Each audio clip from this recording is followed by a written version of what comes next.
Donald Trump is treating foreign policy like some choose-your-own-adventure. Despite all of his claims of being some president of peace, it's becoming increasingly clear that Trump and his inner circle are itching to invade an oil-rich country. Of course, America has a long history of interfering in South American politics, and Trump seems determined to carry on that grand tradition. But unlike previous administrations, his team aren't quiet about their plans at all. They've burned bridges with traditional allies, and they certainly don't have the support of the American people.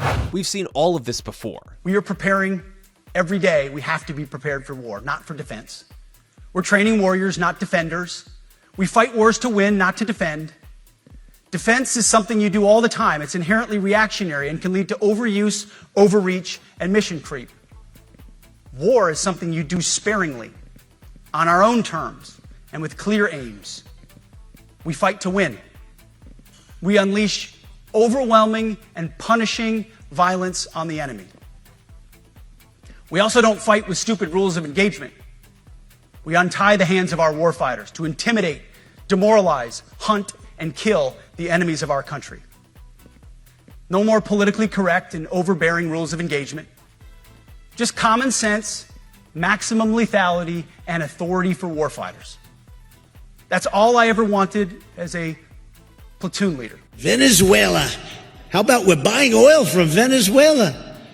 When I left, Venezuela was ready to collapse. We would have taken it over. We would have gotten all that oil. It would have been right next door. I certainly empathize with Americans who are exhausted after 25 years of foreign entanglements in the Middle East. I understand the concern, but the difference is that back then we had dumb presidents, and now we have a president who actually knows how to accomplish America's national security objectives. So this is not going to be some long, drawn-out thing. We've got in. We've done the job of setting their nuclear program back. We're going to now work to permanently dismantle that nuclear program over the coming years, and that is what the president has set out to do. The White House knew you were coming on. They reached out to us yesterday to assert they've provided 6 bipartisan briefings to members or staff, including your staff, plus the Gang of 8. A senior administration official also said classified documents were made available. There were no classified documents made available to the Gang of 8 members until after a partisan briefing was made to Republicans only. That is not the way our system is supposed to work. If you want to put Americans in harm's way, it needs to be done on a bipartisan basis. My Republican colleagues, many of them afterwards said, oh, yeah, that was not really good. Well, I wish they would have got up and walked out of the damn room because everyone knows partisanship should not be involved in these national security matters, particularly when we're putting our soldiers and sailors in harm's way. So it wasn't just you. The Senate Armed Services Committee Chairman Roger Wicker, a Republican, and his Democratic colleague Jack Reed said they have twice written to Secretary Hegseth asking for execute orders, specifically legal justifications, and the list of terror organizations tied to these strikes. They don't have that information, and they have oversight of the military. I rest my case. This is what we're all saying. Come clean. And the fact is, if, as the administration says, these are all bad guys and they're all drugs on these boats, interdict these boats and show the world. Listen, the Maduro government in Venezuela, and by the way, none of this legal opinion has anything to do with the Venezuelan government. Maduro's a bad guy. We should have pushed harder on him when the people of Venezuela voted him out under President Biden. Biden didn't do enough. The drugs are all cocaine. It has nothing to do with fentanyl. If you were going to try to make a case to the American public, make it publicly.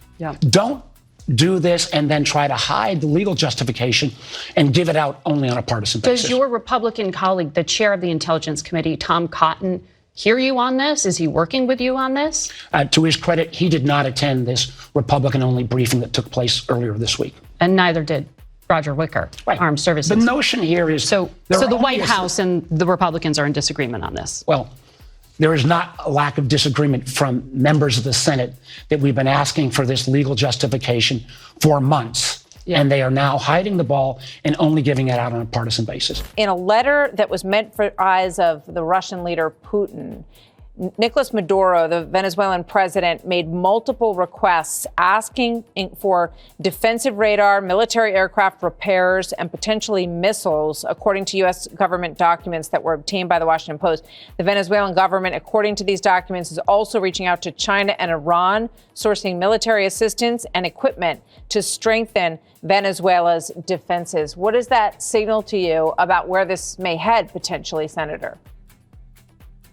Well, Mr. Maduro, who has seized control of Venezuela, is a terrorist himself. He has blood stains under his fingernails. He's not there by popular support. In fact, he has a cartel full of narco-terrorists of his own. And he's scared.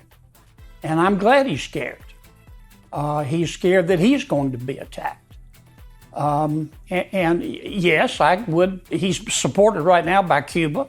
I'm sure he is talking to America's enemies. China, for example, Russia.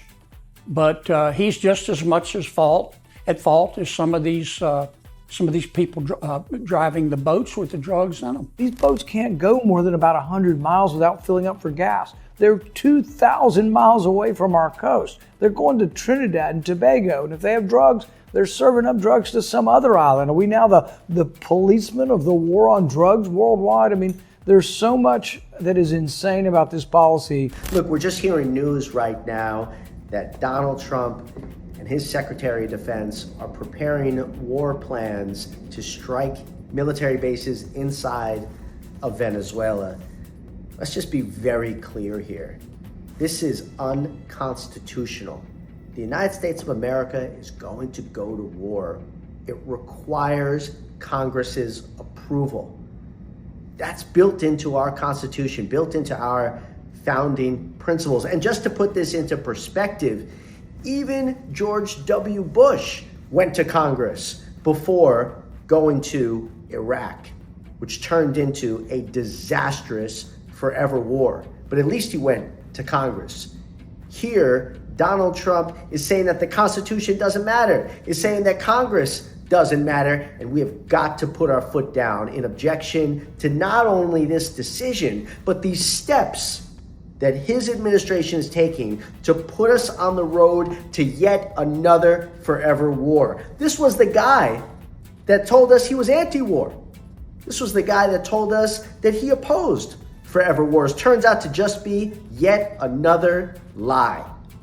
So whether you're a reporter, whether you are a constituent, and certainly whether you are an elected representative in the halls of Congress, now is time to demand that Congress exercise their constitutional authority over its war powers, and that Donald Trump and his administration stop this unlawful effort.